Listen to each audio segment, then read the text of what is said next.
সাকিব চাইলে বড় খালি মাঠে গোল দিবার চায় না, সবসময় বড় মাঠে গোল দিবার চায়। ঠিক আছে, কাজিয়াতে তো ছবির মধ্যে আছে, তাহলে এত ষড়যন্ত্র করে কি হলো?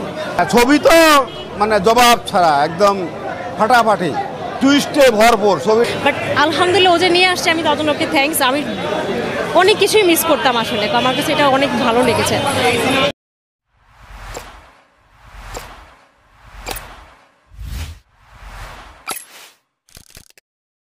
ছবি তো মানে জবাব ছাড়া একদম ফাটাফাটি, টুইস্টে ভরপুর। ছবি না দেখলে বোঝা যাবে না শাকিব খানের অভিনয়, অনবদ্য অভিনয়।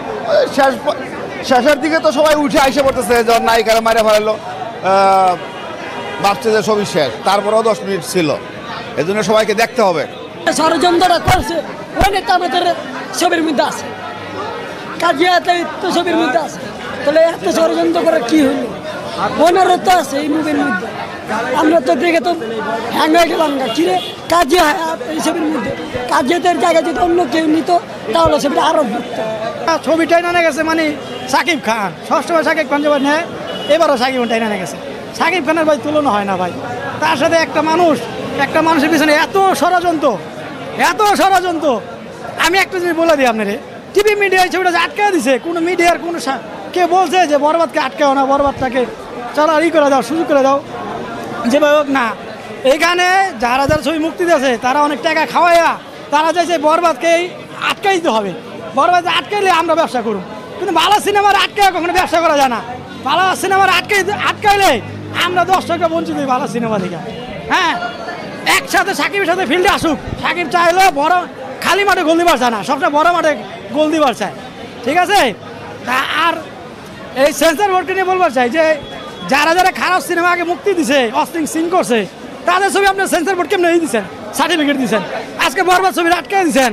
হ্যাঁ, আমরা শুনি রাইট পাইলে শুনি ছবি চলবো না, ছবি চলবো না, কে ছবি চলবো না, কে আপনাকে ছবির মতো তো ছোটোখাটো ছবি না যে 1 কোটি 2 কোটি বানাইছে দর্শক দেখবো।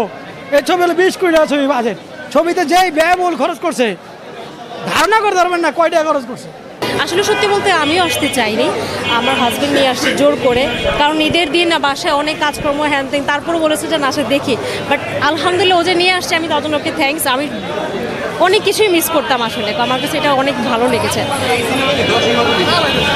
আমি 10-এ 9.5, 9.75 দিব আর কি, আরও বেশি। জুটি ভালো এখানে আর কি। সবথেকে বেশি আমার কোনটা ভালো লাগছে যে গার্লফ্রেন্ড বয়ফ্রেন্ড তাদের যেমন ভালোবাসার সমতাটা রাখছে, তেমনি বাবার প্রতি ছেলের ভালোবাসাটা, এটাও আমার কাছে অনেক ভালো লাগছে। ছেলে ভুল করুক, ঠিক করুক, যাই করুক, বাবা তার সাথে ছিল, এই জিনিসটা আমার কাছে অনেক ভালো লাগছে। আর না, অনেক কাহিনী আছে, একটার পর একটা টুইস্ট। সো এটা চমৎকার, এটা যে না দেখবে আসলেই মিস করবে, যে বিরোধিতার সাথে আরও বেশি মিস করবে।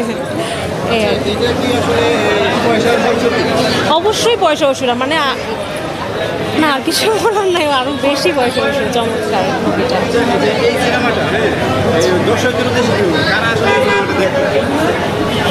সবারই দেখা উচিত, কাউকে ফেলে রাখার মতো না, সবারই দেখা উচিত, বড় ছোট।